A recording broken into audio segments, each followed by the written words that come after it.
Babe Ruth was at the end of his career. He was old, he was out of shape, he was overweight. He had really started drinking even more heavily than his reputation had been as a young player. But he was still a star. People still wanted to watch him play, and people still bought tickets to see him when he was in the lineup. And Ruth had finally found a team that was willing to let him play another year or two at his diminished level. He played outfield for the lowly Boston Braves. And Babe Pinelli was a rookie umpire.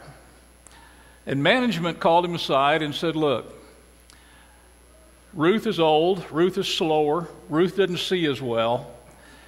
But all these people in the stands have paid their tickets to come and watch the Sultan of Swat. They didn't come to watch the Sultan of Swat strike out. They came to watch him hit home runs. So please, please, let him swing. Don't call him out on strikes. And the first at bat, Ruth stood there with his bat on his shoulder with 2 strikes, and Pinelli rang him up. Strike 3.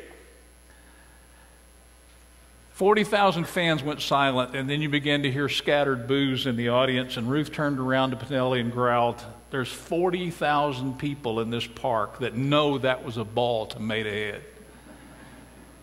And Pinelli said, well, that may be, but mine is the only opinion that counts. We live in a world, it's interesting to me that now Pinelli couldn't say that. He would have to say, let's get the word of the instant replay on that, please.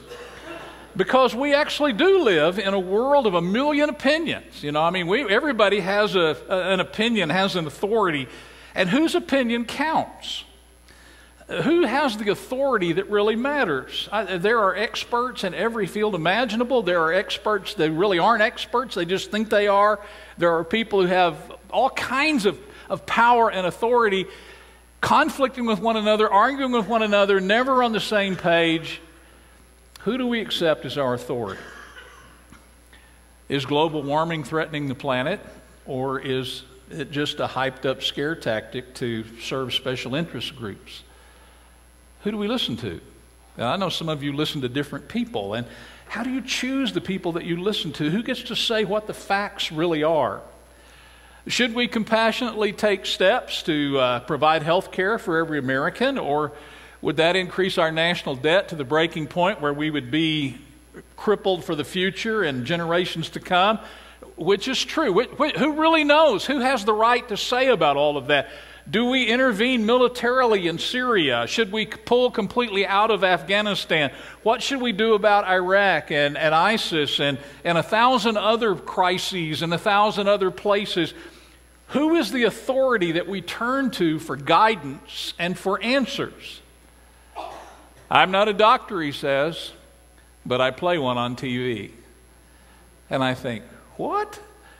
Is that the basis of our authority? Some of this stuff is really huge. You know, it really matters. Sometimes it seems that no one knows. You turn on 2 or 3 different news stations and you get 3 sides to every story or more.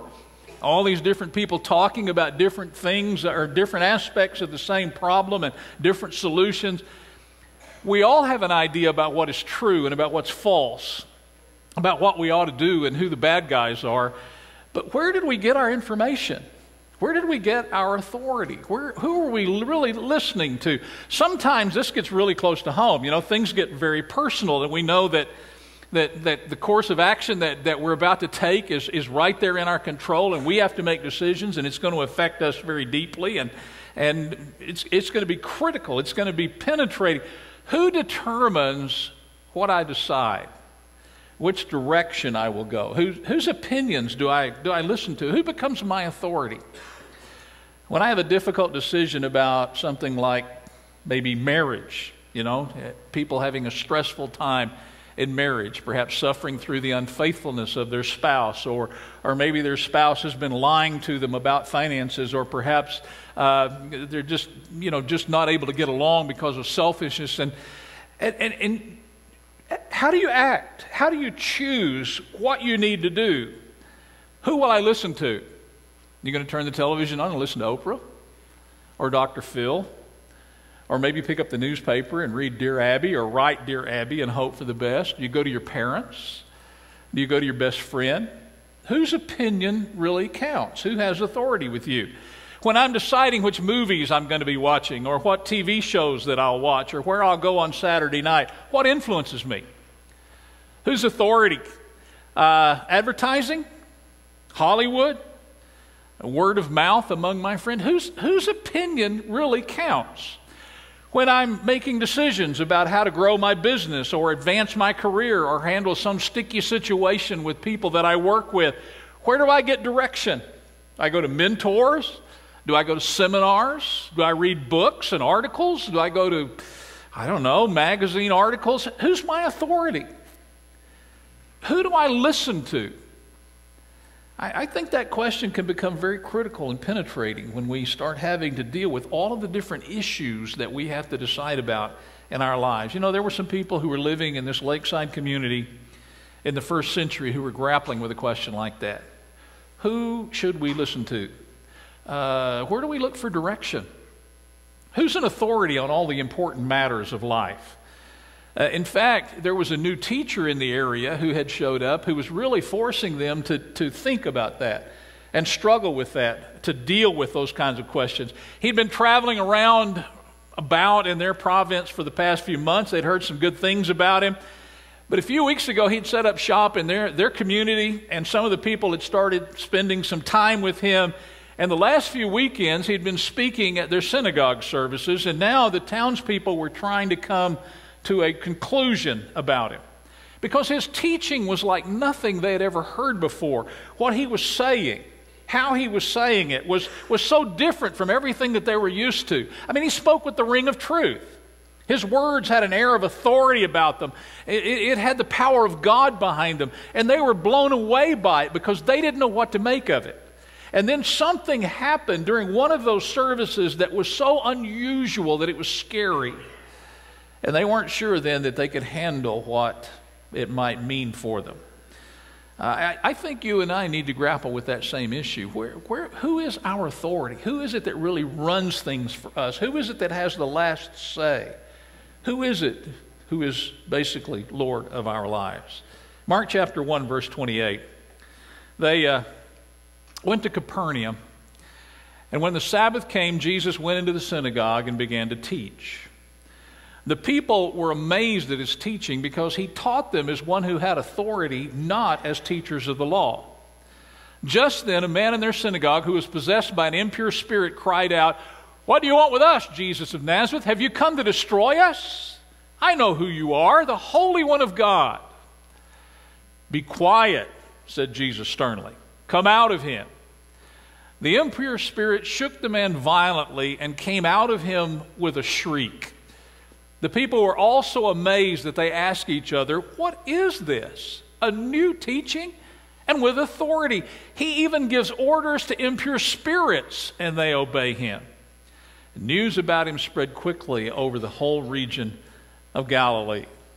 I don't know why Jesus chose to use Capernaum as his home base in Galilee. Maybe he found work there as a carpenter, or maybe it was just some sort of trading crossroads, or he could meet a lot of people coming and going, like Paul would always go to the marketplace before he began to preach, or maybe it was just a place that was easy to get to. You know, the interstate running north and south and one going east and west, and if he needed to get out and move around among the people, he could do it very easily. But at any rate, Jesus seems to have become a regular speaker at their synagogue services there in Capernaum. There was a synagogue ruler who had some authority, and since there were no located ministers among the Jews, well, he would assign people times to speak, and for some reason Jesus became very popular with him, and he just spoke in a way that people had never heard before. When Jesus rose to speak, everybody listened. People were blown away by his teaching. They didn't know what to make of it. His words had authority. He was not like the teachers of the law. These religious leaders of the day, some of the older translations of the Bible referred to them as scribes, or a scribe was an educated person. He was a fellow who could read and write. And these scribes, these teachers of the law, knew the Jewish teachings of the elders.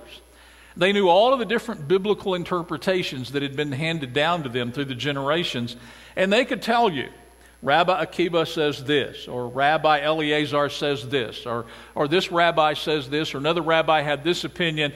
They could teach you all of the options, but they really couldn't, they didn't have any principles by which to decide which options were really authoritative and which ones were true. They just kind of listened to all of them and tried to sort through them. The best they could do, rather than giving you the real truth, was to just say, well, we've heard that this and this and this and this may be true. And they repeated the traditions of the fathers from long ago. But when Jesus taught, he spoke with a certainty that came from the Father above. His words had authority. His words had the ring of truth. And the people said, you know what, this is different than what we used to listen to. He's not like the scribes or the teachers of the law. His words have authority. And then one Sabbath, one Saturday, something happened during one of their services that was so unusual that it was scary. And they didn't know how to explain it. They didn't know what to do with it. They weren't sure they could handle it. And they didn't know what it meant for them. Just then, a man in their synagogue who was possessed by an impure spirit cried out, "What do you want with us, Jesus of Nazareth? Have you come to destroy us? I know who you are, the Holy One of God." "Be quiet," said Jesus sternly. "Come out of him." The impure spirit shook the man violently and came out of him with a shriek. Verse 27 says that the people were absolutely astounded. They were all so amazed, he said. This is a word that says, you know, this is way beyond their experience. This is way beyond their understanding. In fact, it was scary.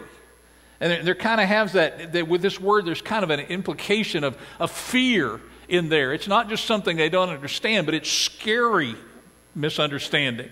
They knew demons. I mean, they knew these were the minions of Satan. Eerie, powerful. These demons could suddenly seize someone with no rhyme or reason and turn him or her into a madman. And you just kind of lived in fear. Is this going to happen to me? Am I going to be in the wrong place at the wrong time and some demon lurking around and suddenly jumping on me and ruining my life and ruining my family? They knew, too, that Jewish exorcists cast out demons. But they went through all of these elaborate rituals and prayers and all kinds of things. And they gave terrible drugs and potion to the possessed person. Jewish exorcism was this long, drawn-out process. Very terrifying, very terrible process. Jesus simply speaks, and the demon has to leave. I mean, Jesus just makes the decision. This is not going to be, and the matter is settled. He just says it, and it's done. And that's a little bit more than these folks can handle. Isn't it interesting that this demon-possessed man was in their synagogue service? I don't think it was that they were so open-minded that they just allowed anybody to come in. You know, come on out, Satan. You can be a part of. You can be a member here just like everybody else. It isn't that they had brought him here to see if maybe religion would do him some good. But here is Satan, in the person of this demon, invading the most intimate religious experience of Israelite life. You know, you'd think you could at least go to church and get some respite from Satan for a while. And he just pursued them right into their worship service. Maybe Mark means us to hear that Satan has made this bold and powerful statement. Right where Jesus is, right where Jesus ought to be honored as Son of God, right where Jesus ought to be recognized the best, Satan rises up to confront him and rises up to destroy him and discredit him. I know who you are. You're the Holy One of God. And that's not really the sort of witness that Jesus is looking for, you know, as though Jesus were just on Satan's level, as though he had just power sort of like Satan's, you know, and you can decide whether you want to do Satan's side or Jesus' side, because they're really both basically the same if you're wanting power. It is clear what Jesus is doing.